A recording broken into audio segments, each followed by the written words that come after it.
You're not giving me easy questions, man. I thought we are going to start with some casual conversations about, marketing, what B2B SaaS companies Nope, typically I'm jumping need, in. We're going for it. You're going for it. Hello, and welcome to episode 30 of B2B SaaS Marketing Snacks. I can't believe that we're at episode 30, and I can't believe it's been just over a year since we started this podcast, and it's been phenomenal and so much fun. And it's been really great hearing from our listeners, which are people like you. So thank you for listening and choosing to spend your time with us. Really, really appreciate it. At the end of the day, the whole reason we do this is to create things for you that hopefully you find valuable. So if you do, we'd love to hear from you. And if there's other topics and things that you want to hear from us, definitely let us know. We do take feedback into account when we're creating our content plan. You can find us both on LinkedIn, Stein Hendricks, Stijn Hendricks, and Mike Northfield. You can also go to our website, kalungi.com. There's a couple of places that you can engage with us there.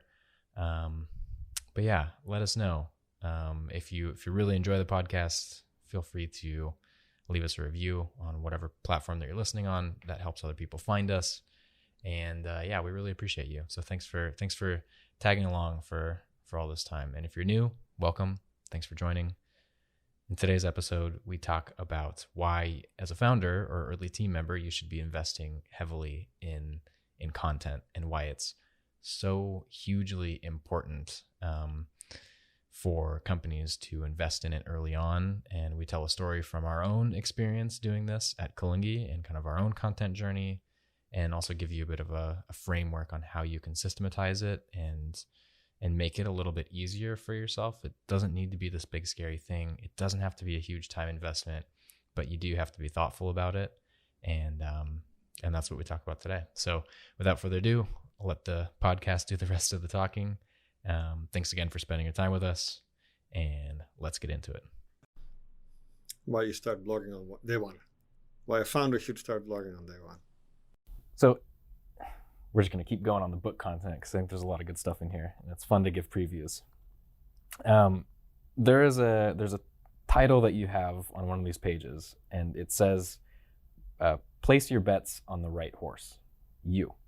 And the section goes on to essentially describe how as a software founder, you are in a really unique position where you have so much knowledge about the problem that you are solving and how your customers can use your solution to solve it better than the old way of doing things. And you have such good perspective around that if you're not documenting those thoughts into content, then you're doing yourself and your company a disservice, which I agree with 100%. I think it's a really good point, and it's something that I think not enough companies do.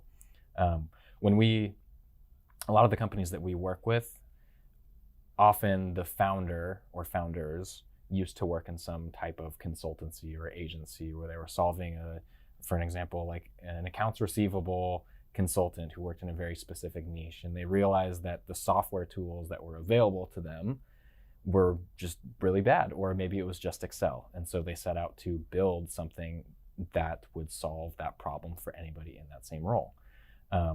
And so they have all of this domain knowledge, and you have this really cool chart that is the story of Kalungi's actual content journey, I guess, so to speak.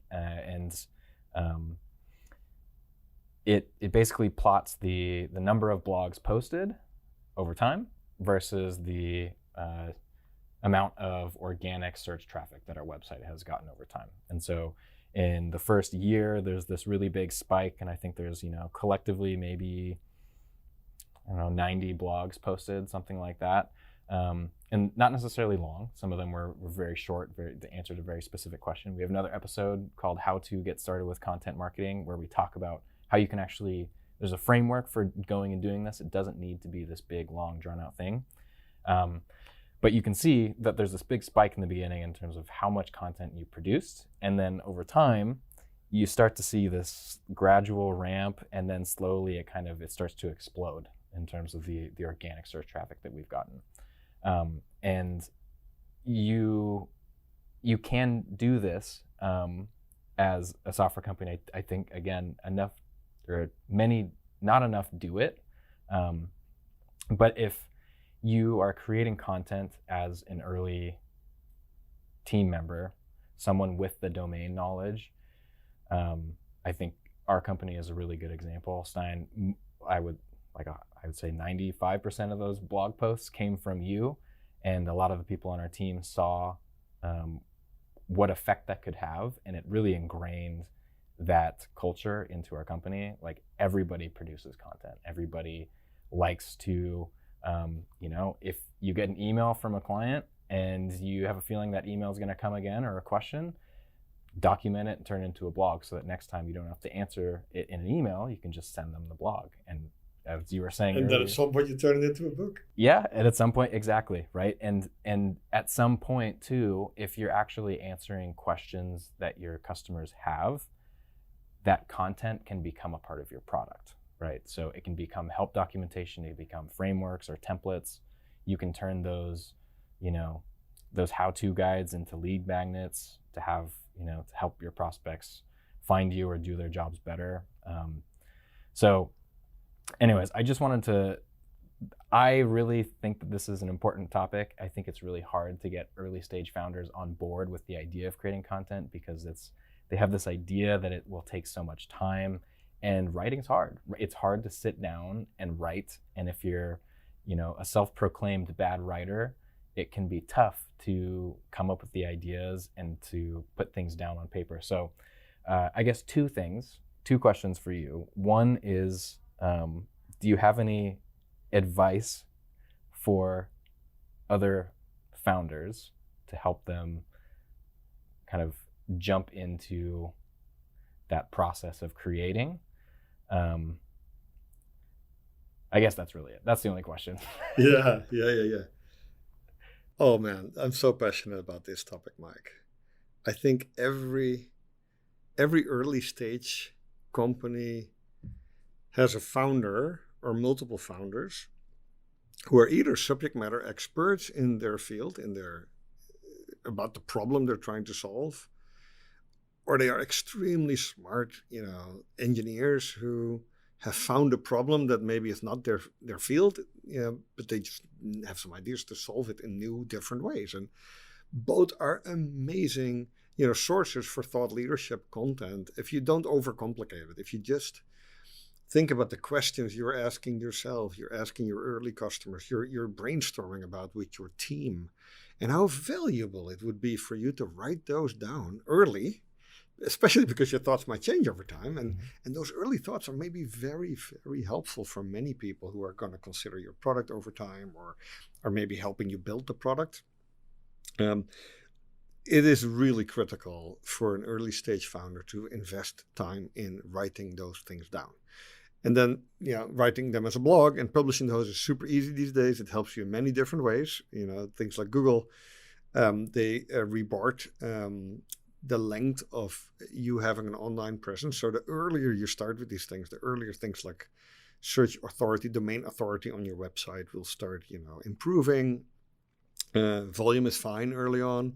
If you publish things that are not that great, Google will filter those out because people will not stay on those pages very long. Yeah. And those will not be seen by many people. And so it's fine. Don't worry too much about what your mechanics are to publish these things, or even the quality of the writing. The last 2 years probably, product-led growth has become a very important part of how companies, especially SaaS companies, grow. And you can argue that in the early stages of a company, a lot of your product is your content. It is about how you're communicating the value that you're adding to the market, this new thing that you're building.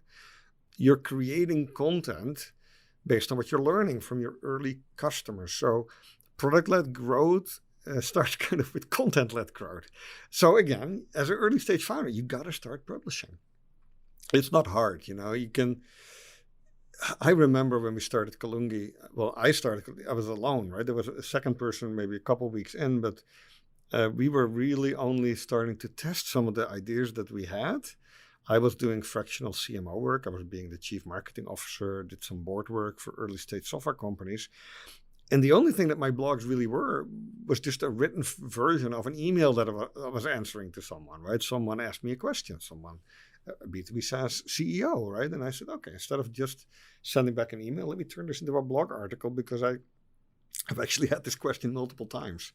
Those were those first 50, 60 blogs that we did at Kalungi, where a lot of that was very tactical, very utility. Like, hey, like one of the best performing blogs at Kalungi is what's the difference between an SDR and BDR?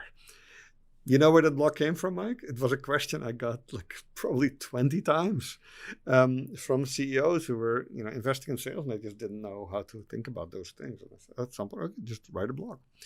And you think sometimes that the topics that you could write about are already covered by someone or are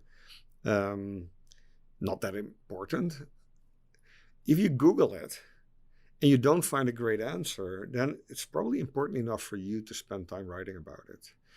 It also helps you as an early stage founder to find your niche and to test if your niche is actually worth pursuing, right? Because if there are a ton of questions that are not answered today that you can help answer, then there's probably value in you also servicing that part of the market, right? Because that part of the market exists. Since the questions are not being answered, there's nobody else probably servicing that market very well. Yeah. And since there are questions, the niche actually exists, right? So if you think of that as being your early stage founder, a bet of your very limited bandwidth to spend on this, it is not just about writing a couple of blogs. It's helping you set your strategy, confirming that strategy, helping you learn how to improve your product, think about what your team should be working on. So yeah, that's a long answer to your question. Yeah.